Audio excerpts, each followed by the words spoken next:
Bienvenidos a La Cueva Podcast, con Florencia Martín y Pablo Laluz, el lugar donde todo lo fantástico encuentra una voz. Hola y bienvenidos a un nuevo episodio de La Cueva Podcast. En el episodio anterior tuvimos a nuestros colegas de Más Allá del Abismo y en este episodio vamos a tener a otros invitados más. Desde los rincones de Yucatán tenemos a nuestros colegas del podcast Cultura, Andrés y Elías. ¿Cómo se encuentran? Buenas Muy noches, bien. pues muy bien, muy contentos de estar aquí aquí hasta Argentina conectándonos, qué chido la verdad, muy emocionados. No, yo soy uruguayo. Es uruguayo. Sí. Elías me dijo que eras argentino. Chal, no Así es que cierto, revisa el le mensaje, echo la Pablo. culpa a él. No, él me dijo argentino, lo voy a checar. Revísalo. Ahí Pero corregí. bueno.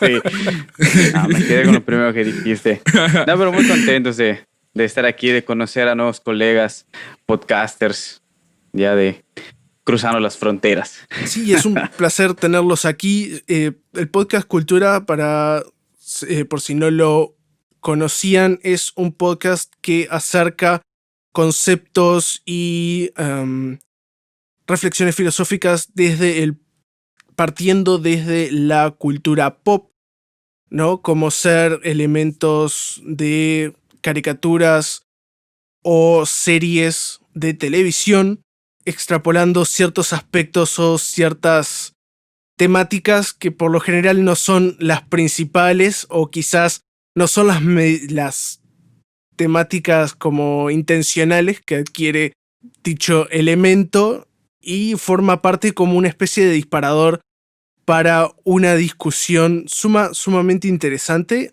no solo desde el punto de vista educativo ni nada por el estilo. Yo soy una persona que escucha mucho podcast mientras trabaja y realmente es como ameno de escuchar, no genera esa sensación de que es información, como que alguien te mete información por un embudo a través del oído y te llena de contenido sin decirte demasiado.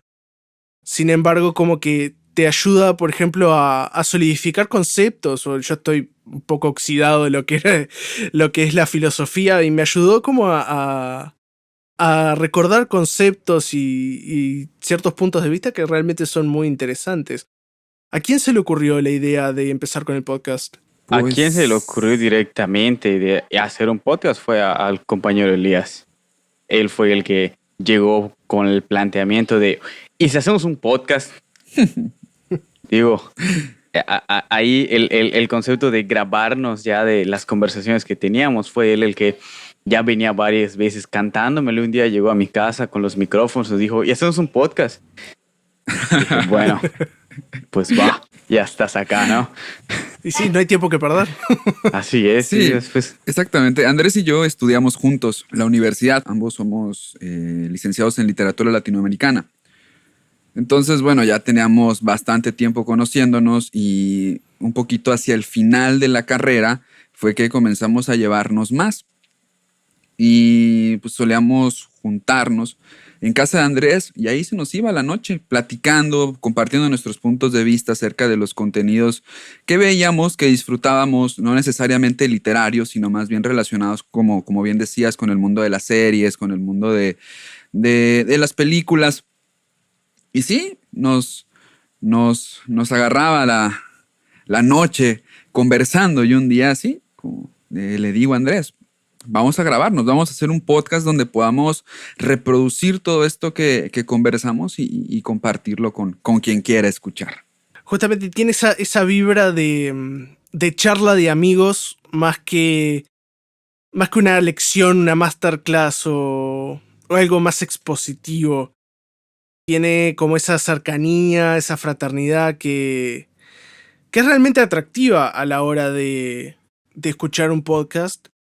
Porque lo que menos quiere una persona cuando está haciendo otra cosa, por ejemplo, cocinando, en su auto yendo o volviendo del trabajo, por ejemplo, trabajando como lo hago yo, lo que menos quiere es tener algo que le aporte tedio, ¿no? Porque uno escucha un podcast para distraerse, no para ir a la universidad, ¿no? Básicamente. Claro. Sí, exacto. Y si bien el contenido es educativo, no es algo como 100% orientado hacia eso, ¿no? Uno tiene cierto elemento de interacción también, porque según tengo entendido ustedes hacen su programa en vivo. Ha sido una modalidad nueva, pero por ahí, Sí, ahí estamos experimentando. Ahorita con la pandemia nos animamos a transmitir en vivo. sí, y es una herramienta excelente. Nosotros hemos intentado hacer un par de programas en vivo también, no han resultado mucho, pero Es sí, difícil, ¿eh? es Sí, difícil, está difícil, sí. Sí. Es difícil porque requiere como otro tipo de infraestructura y preparación que uno a veces no siempre tiene. Y Sí, claro. un cierto estado mental también. No sé Sí. si les pasa a ustedes que uno grabando, bueno, está bien, se corta un pedazo y ya está. Pero en vivo está dicho. Ya está. Ya fue. No hay espacio para los errores. No hay postproducción directo hacia el chile. Sí. Sí, claro. Esto ha sido con lo que nos hemos topado, ¿no? O sea, realmente no tenemos formación de locutores. Todo lo hemos ido aprendiendo en el camino a manejar la voz, a proyectarla, a evitar en lo que podemos estas endiabladas muletillas que tanto nos persiguen. Ah, sí. Terrible. Y bueno, o sea, uno al cobijo de la edición, pues las puede quitar. Se va a tardar horas tal vez en hacerlo, pero pueden traer un producto libre de muletillas. Sin embargo, yo creo que el en vivo nos ha retado a eso, al showtime, ¿no? A ir adelante y no como salga, más bien haciéndonos Hacerlo bien en responsables el de lo momento, que estamos claro. diciendo. Exactamente, porque finalmente carga consigo la responsabilidad de lo que estás diciendo. Y es en el momento en el que tal vez tengas que aclarar y decir, bueno, a lo mejor no era lo que quería decir, sino esto, y encauzarlo, porque no lo puedes editar.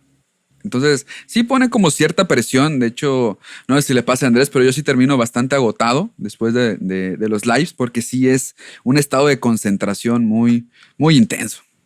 Sí, requiere toda tu capacidad mental y tu habilidad para multitasking se vuelve realmente un punto crítico a la hora de hacerlo, porque es estar atento a los comentarios, al feed, a que todo esté en orden, las transiciones y que quede todo bien, lleva su tiempo y su práctica, ¿no? Por supuesto. Y a todo esto, ¿cuál fue el punto que más les costó dominar de su podcast?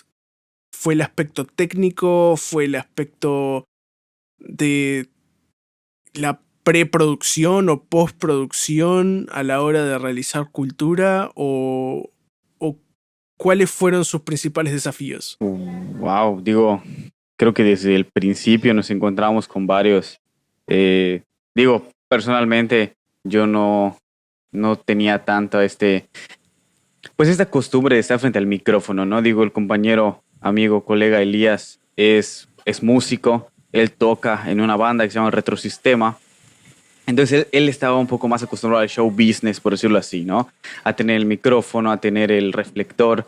Yo creo que la primera parte que a mí me costó mucho fue escucharme a mí mismo a través de la grabación, de abrirme tal vez al público, a que las conversaciones en la intimidad que tenía con Elías de repente ahora son más amplias, las a escuchar más gente y toda esta cuestión de romper por decirlo así, la timidez, ¿no? De contar, de hablar, de explayarme. Eso fue uno de los principales retos personales para mí. Y luego, pues creo que la parte dura que a mí me ha tocado también es la preproducción de los guiones, de trabajar, de repente hacer las investigaciones, que como todo pues, buen estudiante, a veces hasta una hora antes del podcast estaba terminando todo lo que tenía que hacer, ¿no? Y luego, claro, eso es lo que luego se compensaba de que empezamos a grabar a las 8 de la noche y terminábamos casi a las 3 de la mañana por estar pues con todos estos cambios, estas modificaciones que hacíamos, ¿no? Claro. Eso es lo que personalmente a mí me pesó muchísimo. Pero pues Claro, y Elías tiene sobre todo otras porque experiencias. no trabajamos de podcasters. Ajá. Entonces era combinar entre investigar para un proyecto personal, un proyecto que estamos haciendo por gusto con pues, todo el trabajo del día a día.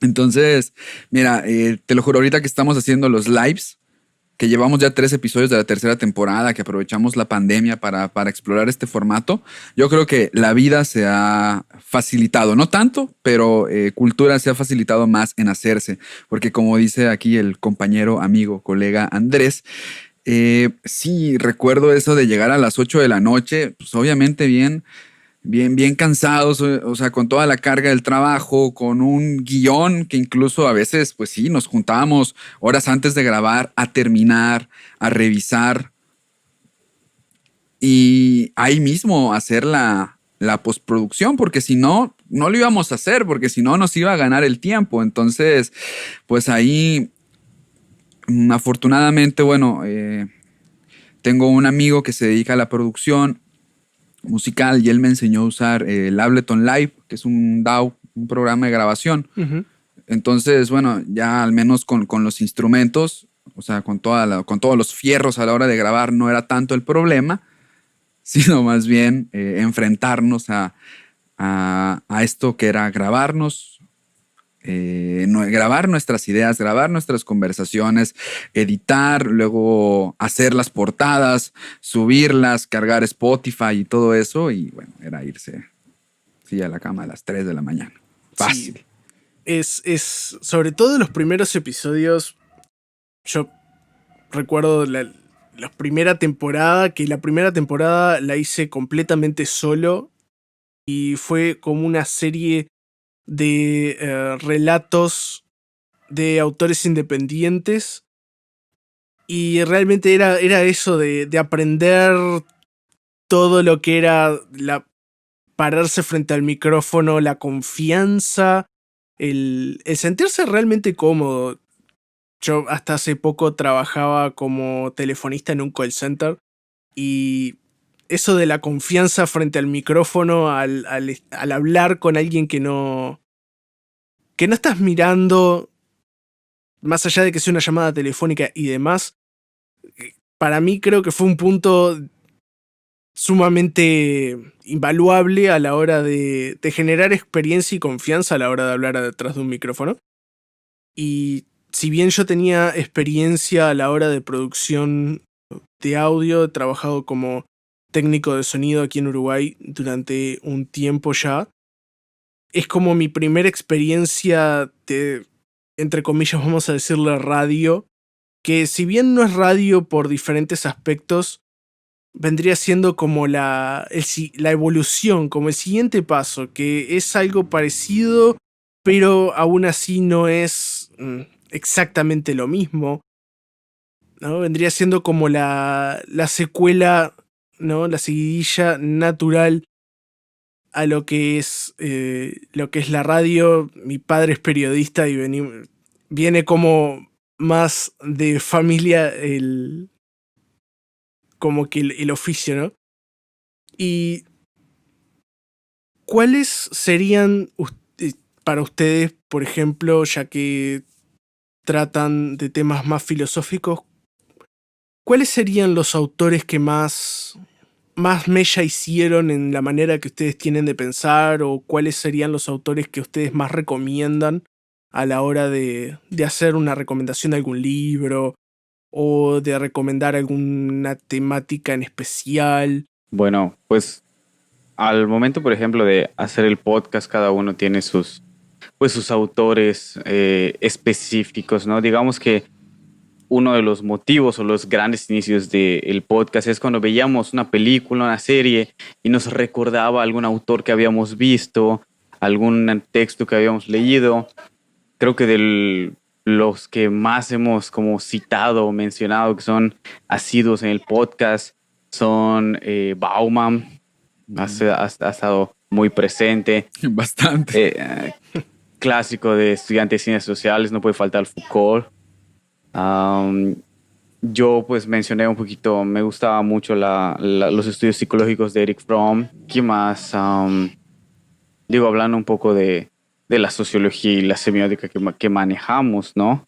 Creo que son como que los más básicos, como que han sido mis bases, pero sin embargo, siempre estamos muy abiertos a explorar cualquier tipo de estudio, ¿no? Precisamente el podcast va en función de citar y referenciar a todos estos autores que nos apoyan en ese sentido. Elías, no sé cuáles te gustan a ti. Ya sé cuál va a decir. A ver, cuéntalo, ya sé cuál vas a decir. Pues fíjate que hace poco descubrí a un autor que se llama Yuval Noah Harari.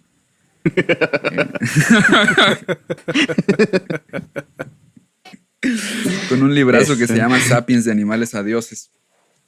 Y fíjate que, no sé, es un autor, ahorita yo creo que es mi pensador actual favorito, por, bueno, las diferentes visiones que tiene, uno sobre la historia y dos sobre el lenguaje como uno sistema de producción de ficciones y dos cómo ese sistema de producción de ficciones generó que pudiéramos cooperar en gran número. Entonces creo que me he clavado bastante con esa idea y pues la trato de explorar ahorita pues bastante, o sea, sacarle todo el juguito que pueda. Entonces sí, realmente creo que ya van 3 podcasts seguidos donde no puedo dejar de mencionar a Harari, ¿no? Entonces sí hay ahorita pues sí cierta como obsesión con este descubrimiento. Entonces yo creo que ahorita él sería mi cabecera, pero como dice Andrés, finalmente nuestro podcast Cultura, después de mucho platicarlo y aprovechando que tú acabas de decir esto sobre lo educativo, llegamos a la conclusión, mientras platicábamos, que finalmente también queríamos un podcast que pudiera divulgar las ciencias sociales y humanidades. Entonces, para eso, pues hay que investigar, para eso hay que buscar artículos, para eso hay que ver qué se está produciendo en estas disciplinas y que nosotros pudiéramos emplear para analizar y de esta forma, pues tal vez no dar a conocer, pero sí acercar al público, pues todos estos conceptos con los que nosotros trabajamos en el día a día. Bueno, te he de confesar, o sea, yo crecí viendo El Mundo de Big Man, no sé si tú lo llegaste a ver alguna vez. No. Bueno, el mundo de Big Man trataba sobre un científico de verde, o sea, vestido de verde con los pelos parados. Y bueno, era un programa de divulgación de la ciencia para niños.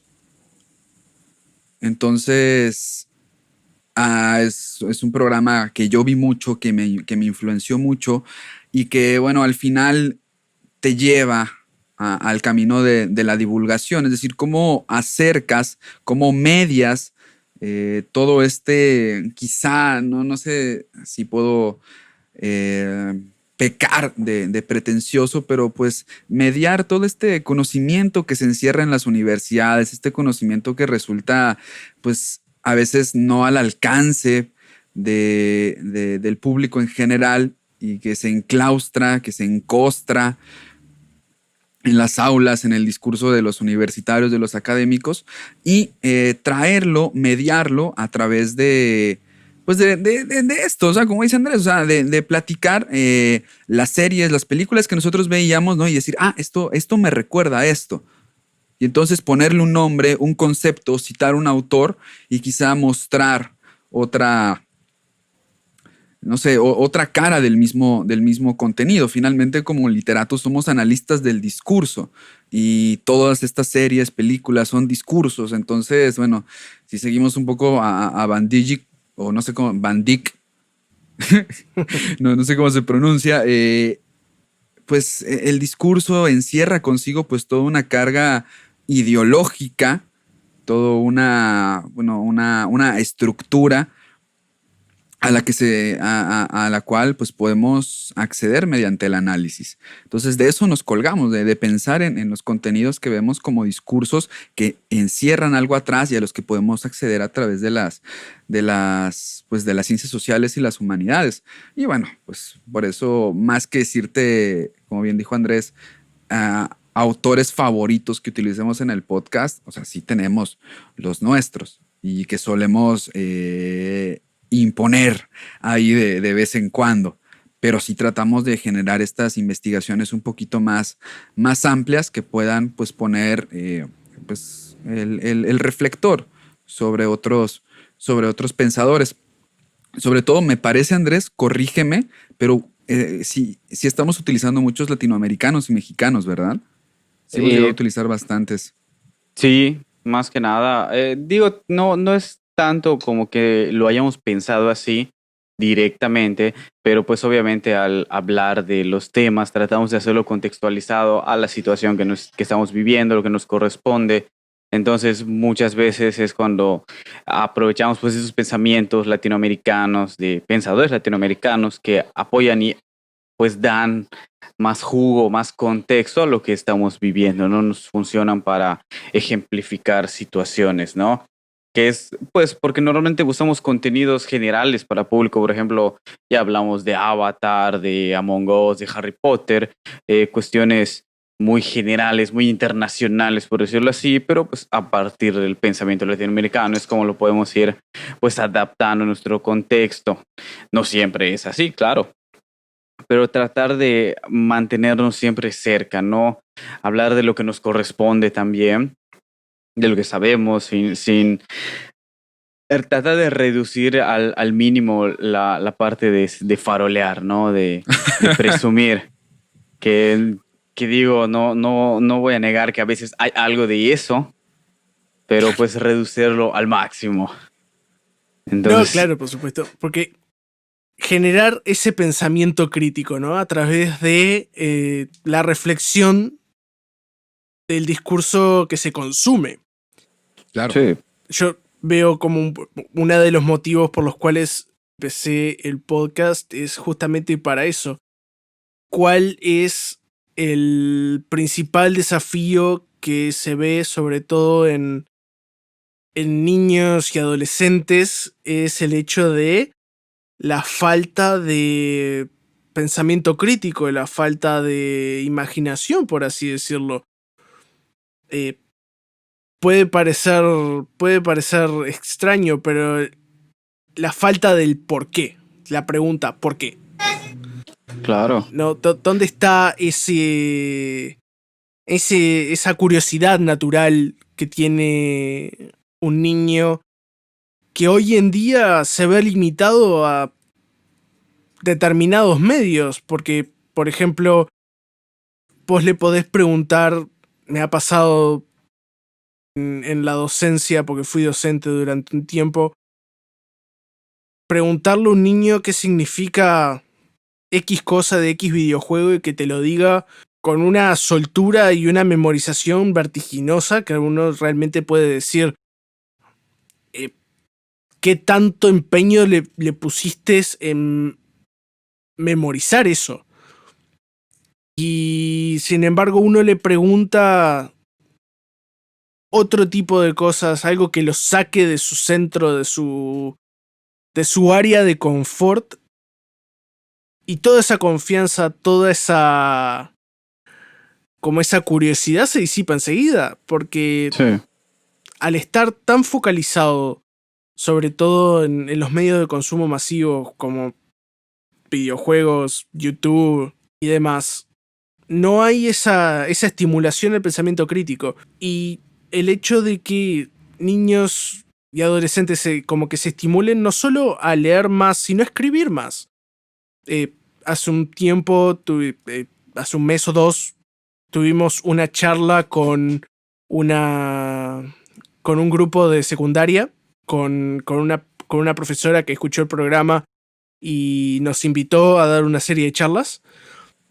Okay. Y los chicos hicimos una dinámica.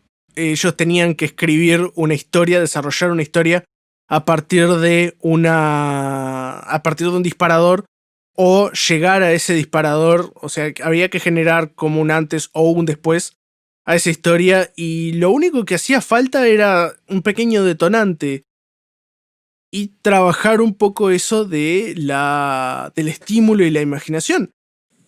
Sí. creo yo que lo único que hace falta hoy en día es un simple empujón, porque todas las herramientas están. No estamos en 1930 donde el acceso a la literatura, al acceso a medios de comunicación y el acceso a la información en general es limitado. O sea, eso ya no existe, eso se claro. evaporó. Y hay que agarrar eso no solo para, obviamente, informarse o recrearse o demás, sino para justamente reforzar la curiosidad del pensamiento crítico y generar conocimiento nuevo a partir de lo que ya se tiene. Claro. Sí, claro. Y es que, fíjate que acabas de dar en el punto algo, acabas de tocar un punto muy interesante. Creo yo que si hay un mito que atraviesa el siglo XXI, sobre todo en la educación, es que los contenidos de ocio son únicamente de ocio y los contenidos educativos son a través de los cuales se ejercita o se obtiene el conocimiento. Entonces, si alguien ve una película en el cine, si alguien ve Avengers, no sé, si alguien ve Harry Potter, únicamente se está entreteniendo, que está bien, ¿no? Pero, por ejemplo, no encontramos ese mismo entretenimiento en lo literario porque nos los han construido de una manera diferente. Nos los han enseñado a la fuerza en el aula como algo que tenemos que saber porque esto nos construye como personas cultas. Entonces hay como esta división marcada entre los contenidos de ocio y los contenidos educativos, los contenidos intelectuales. Y esto obviamente pues, se lleva de calle pues, al juego y la imaginación. Por ejemplo, es decir, ¿por qué un niño te puede decir de pe a pa lo que pasa en los videojuegos que juega? Pues porque está jugando, o sea, y mientras está jugando, está aprendiendo, está consumiendo datos, está procesándolos, etcétera. Y llega a la escuela y lo sientan en un mesabanco y no se puede mover y órale, ponte en silencio, lee esto, no digas nada. Y entonces, bueno, o sea, hay más renuencia. Pero pues nadie le dice que también en los videojuegos puede encontrar un medio para ejercitar el pensamiento crítico. Y yo creo que esto es algo que a lo mejor no que sí, yo creo que es lo que caracteriza cultura, que rompemos esta barrera de producir un contenido que a lo mejor el público no se espera que pudiera ser un medio para el pensamiento crítico. Que a lo mejor el público no se espera que pudiera ir más allá del ocio. Y yo creo que eso genera como una cuestión de identificación, es decir, oye, leemos lo mismo, vemos lo mismo, entonces ahí puede haber un ejercicio de diálogo, un ejercicio de análisis y no es algo que pueda resultar frívolo, que pueda resultar únicamente en una cuestión de entretenimiento y para pasar el tiempo. Entonces, yo creo que esto ha ayudado mucho a construir nuestra identidad como podcast. El hecho de que, bueno, hayamos hecho un episodio, bueno, el pasado lo hicimos de Among Us, ¿no? Desde no sé si ya lo jugaste, el jueguito de descubrir al impostor. Sí, escuché el episodio de ustedes y la perspectiva sobre el decir la verdad o lo que es considerado como verdadero o la validez que puede llegar a tener de acuerdo a la persona que lo dice, el enfoque que tienen ustedes en ese programa, realmente, oyentes, si tienen un momento, voy a dejar el link en la descripción de ese episodio, sobre todo, que está muy, muy interesante. Entonces partimos de eso, es decir, es algo que hemos jugado todos. Y es algo sobre lo que también podemos dialogar. Y es algo sobre lo que también podemos analizar. Y de hecho, bueno, nos echan mucha carrilla. Bueno, o sea, nos molestan mucho cuando tenemos interacción con el público. Porque hay como un pensamiento generalizado en el cual cultura está ahí. Un mito perpetuado por aquí el compañero Andrés que me gustaría que explique un poco, porque lo explica en el episodio 3 de Cultura, en el cual cultura está ahí para destrozar nuestros contenidos favoritos. Claro. para Precisamente destruir, ¿no? para romper y tirar esos monumentos que ya no significan, ya no representan a las personas, ¿no? O sea, Exacto. es brindar precisamente esta otra perspectiva de que, como dice Elías, ¿no? Como hablábamos de la verdad, cuando llegan y te dan la primera información que te den y te la pintan muy bonito y tú la aceptas como una realidad indiscutible. Y es precisamente de lo que, pues lo que decía Elías, ¿no? El gancho que hemos tenido, que nos gusta hacer, es que podemos hacer una crítica social de cualquier contenido que haya. Porque precisamente todos los contenidos también tienen una carga ideológica muy fuerte del tiempo, de la política, del contexto del país.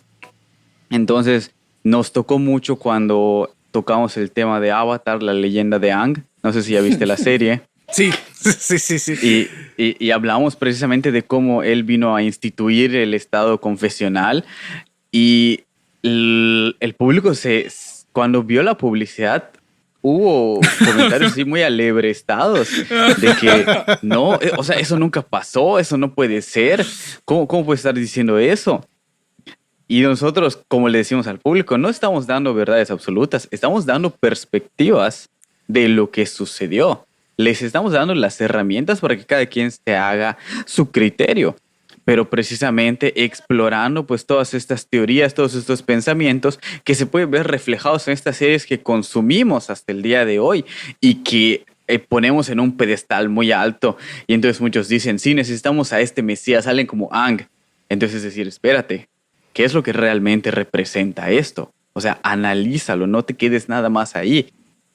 Y digo, creo que es lo que le gusta al público, ¿no? Es lo que, a pesar Claro. de que se quejan mucho, porque a la gente le gusta quejarse también, ¿no?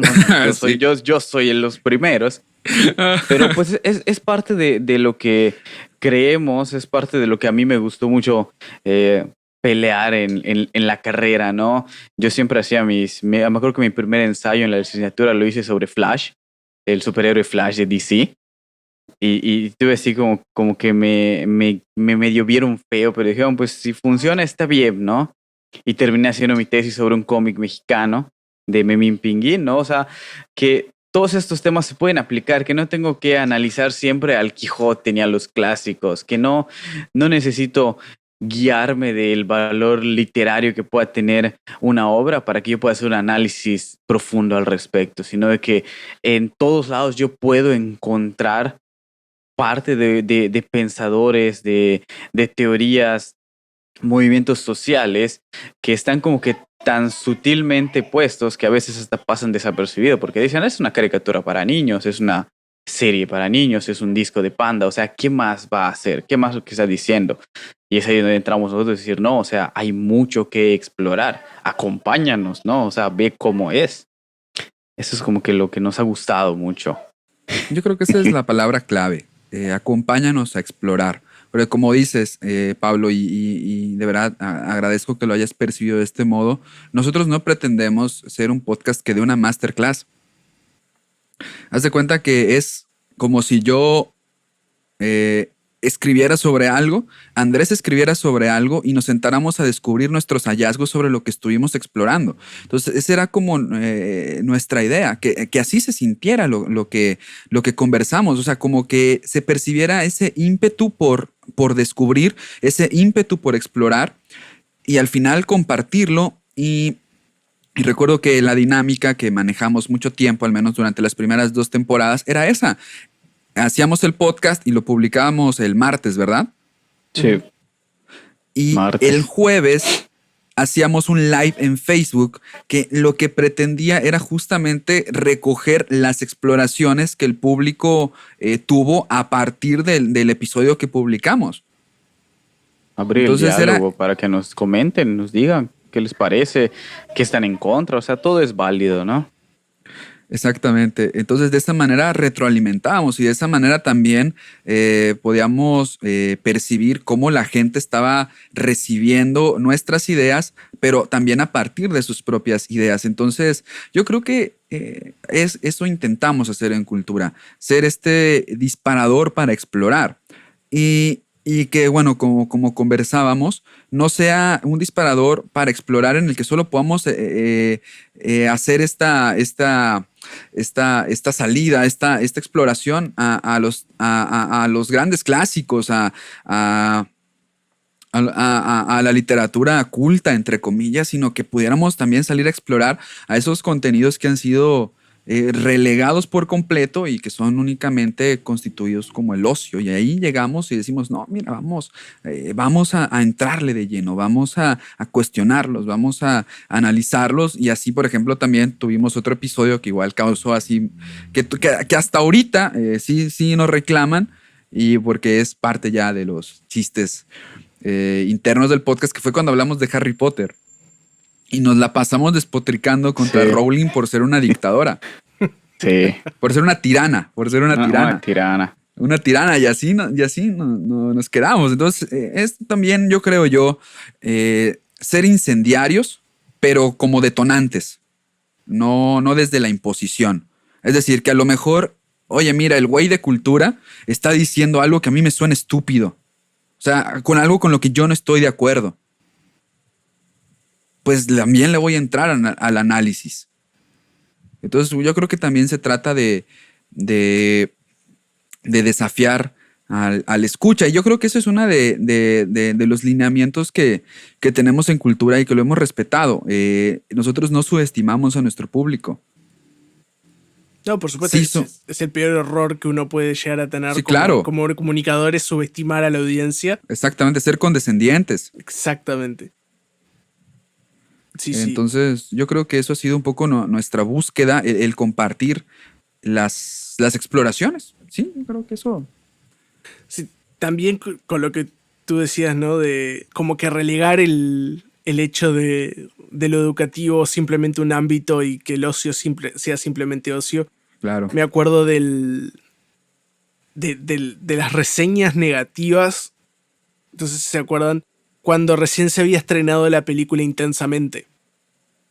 Intensamente. No me acuerdo las reseñas. Según yo, no recuerdo reseñas negativas. No, yo no hablo de negativo desde el punto de vista de qué mala película y qué demás. Ok. Yo hablo del hecho, por lo menos sucedió acá en Uruguay, que no tuvo la aceptación que normalmente tiene una película del calibre como Disney Pixar, por el simple hecho de que es una película que te hace reflexionar, es una película que te hace que te hace pensar y mover el cerebro más allá de estar mirando dibujos animados durante 2 horas y media. Era una película para niños. Que aún así, para mí, yo no creo que era el público objetivo, pero era un público más adolescente el objetivo de esa película. Aún así, como que tuvo cierta crítica en el sentido de que fue como tomada como muy seria para ciertas audiencias. Sí, claro. Y yo justamente creo lo contrario, porque lo más importante, creo yo, a una edad temprana, sobre todo a la edad objetivo de ese tipo de películas, que es entre 8, 15 años aproximadamente, como el rango ideal, si bien es una película para todo público, el rango objetivo, es el hecho ese de mirar de una manera un poco más crítica lo que son las emociones humanas, cómo funciona uno mismo, porque uno a veces se puede decir, bueno, me siento bien, me siento triste, me siento enojado y demás, pero una cosa es saber cómo uno se siente y la otra cosa es saber por qué. Eso requiere otro nivel de profundidad y de autorreflexión. Y creo yo que es una de las habilidades que como seres humanos muchas veces nos falta. Y sin embargo es un rasgo que se ejercita por el medio de la literatura y por el medio del consumo de contenido como esta película Intensamente. Como una última pregunta es, ¿qué le recomendarían ustedes a un podcaster nuevo que por ejemplo, se está pensando, está en dudas ahí. ¿Me tiro, no me tiro? ¿Empiezo a hacer un podcast? ¿No empiezo? ¿Por dónde empezar? ¿Qué recomendación le darían? ¿Qué consejo le darían? Creo que el primer paso para cualquier cosa que se quiera hacer que vaya fuera de lo convencional, por decirlo así, ¿no? Porque siempre es como que Elías y yo de repente digamos, nos queremos dedicar 100% al podcast y de eso queremos vivir. ¿Por qué no vivimos de eso? Tenemos nuestros trabajos respectivos, pero si alguien nos fuera a decir, si os dijéramos algo así, nos dirían que no, ¿no? Siempre nos tratarían de frenar, que lo consideráramos. Digo, creo que el primer paso para cualquier cosa es tener, no voy a decir confianza, porque obviamente eso no es tan sencillo, ¿no? Es como cuando alguien dice, ¿te sientes mal? Ah, no te sientas mal. O sea, es ilógico. De que se arriesguen, de que adelante lo hagan, porque eventualmente la práctica hace al maestro. Digo, si yo tuviera que hacer una retrospectiva, me acuerdo de nuestro primer episodio. Nuestro primer episodio duró creo que 1 hora. Media, ¿no? Se oye Duró un así, chorro. Dura duró un 90 minutos, montón, creo. divagamos muchísimo, de repente se escuchaban los altos y los bajos de la voz y así hasta con la pena, ¿no? De que estás frente al micrófono y solo estás con Elías, pero tienes esa pena, ese miedo, de que así va a ser, al principio va a ser muy difícil, pero que no se decepcionen, ¿no? Digo, igual, tanto Elías y yo estamos en el ámbito educativo, trabajamos con niños, con adolescentes, hemos estado dando talleres de creación literaria, cada quien por su parte, y creo que estaremos de acuerdo, creo que él estará conmigo, en que siempre los animamos a que continúen, que no se dejen intimidar por otras personas, que eviten compararse, ¿no? Que la práctica y la práctica de esta vez no salió muy bueno el podcast tal vez, pero el próximo episodio puedo mejorar, de ser autocríticos, de pensar, ¿no? ¿Qué es lo que me gustaría? O sea, hacer el podcast o lo que tú vayas a hacer, que lo hagas para ti, que tú lo disfrutes, porque así como tú lo disfrutas, lo va a disfrutar la otra persona, el que te escuche. Y muchas veces empiezas pensando, sí, yo voy a hacer un podcast para intelectuales y la academia me va a amar. Y de repente ves que no le gusta la academia, pero a la gente sí, a otro sector de la población sí le gusta. Entonces de repente dices, ah, mira, aquí puedo ser, aquí puedo mejorar, este es mi público, ¿no? O sea, yo puedo mejorar a partir de esto, puedo adaptarme a esto. Y ya tú vas eligiendo, ¿no? Nosotros nos trazamos metas, pero no siempre se cumplen, ¿no? Pero el camino pues es largo y tiene muchas curvas y tomarlas como vienen, ¿no? Yo creo que eso es lo genial, lo divertido, el camino. No sé qué piensas, Elías. Yo estoy muy de acuerdo contigo, sobre todo pensando que este ejercicio de, vamos a llamarlo así, valentía, como tú dices, o sea, el primer episodio realmente fue sentarnos a grabar y ver qué salía. Conectamos los micrófonos y nos pusimos a platicar. Y a partir de esa experiencia fue que, bueno, ¿sabes qué? Entonces como que sí hay que guionizar un poquito para no divagar. Y fuimos, pues, obteniendo toda esta experiencia. Y este acto de valentía es el acto que ha detonado muchas cosas, muchas experiencias bonitas que hemos tenido haciendo el podcast. O sea, hemos tenido la oportunidad de dar una plática aquí en la Universidad Autónoma de Yucatán, que se llamó La Cultura de la Lectura, ¿no? Algo así. Tuvimos la oportunidad de ir a una escuela secundaria a grabar un episodio que lamentablemente perdimos, que no se grabó completo, pero pues con los participantes, en los que se contaron muchas historias y estuvo muy divertido. Tuvimos la oportunidad que uno de los académicos, una de las académicas que citamos en el podcast, se contactó con nosotros para decirle que le sorprendió, que le gustó muchísimo y ahorita, pues recientemente que estamos hablando contigo desde Yucatán hasta Uruguay, yo creo que eso es parte de la valentía, de esta autocrítica que dice Andrés, de que, bueno, vamos mejorando y eventualmente pues alguien se va a fijar en ti, en lo que haces, en tu trabajo, pero pues si no tienes nada que mostrar, pues eres invisible. Entonces sí hay que dar ese paso de valentía. Y dos, creo yo, si estamos hablando de podcasters que están empezando, sí aprenderle a la edición de audio. Hay programas gratuitos que son muy sencillos de descargar. Y por qué no, en la medida de las posibilidades, pensar en invertir ya sea en una consolita para grabar, en una interfaz, en algunos micrófonos que puedan ayudar a elevar la calidad de tu podcast. Porque bueno, lamentablemente estamos en la época del high definition. Ah, sí. Entonces, mira, es algo que a mí me pone pues, en contradicción, porque por un lado, bueno, dice sí, ha mejorado la calidad, pero por otro lado esa calidad sigue siendo pues un privilegio económico también, ¿no? Entonces, es complejo, pero bueno, en la medida en que puedas y tú quieras dedicarte a esto, pues ir poco a poco consiguiendo el gear necesario para que puedas ir, ¿cómo se llama? Pues ampliando el público. Entonces, bueno, ese sería mi Sí. mi consejo. Y yo acotaría que recuerden que el hábito no hace al monje, ¿no? O sea, Elías Claro. y yo empezamos con un micrófono de él y un micrófono prestado que me dieron Sí, claro. a mí. Exacto. Y fuimos avanzando y pues obviamente sí, la calidad es necesaria. Cuando hacíamos los en vivo y no se veía y tuvimos que ir comprando pues las cámaras y todo. Pero no caer en comprar el mejor equipo. Claro. Cuando ni siquiera has hecho el primer podcast, ¿no? O sea, llevársela tranquilo, que no se desespere, que poco a poco, ¿no? O sea, es un paso a la vez. Exacto. Claro, o sea, Que sigan si te adelante. esperas a tener el mejor equipo, nunca lo vas a hacer. Es que en Ajá, realidad claro. el mejor equipo es el conocimiento de uno y es el Claro. cerebro propio. Claro. Y justamente como tú decías, Elías, el hecho de educarse y generar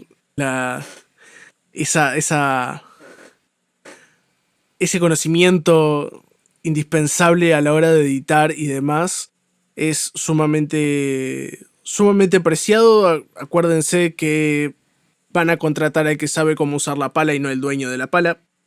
Entonces es ese tipo de herramientas que son las que primero hay que adquirir, ¿no? El conocimiento y aprender a usar lo que ya se tiene.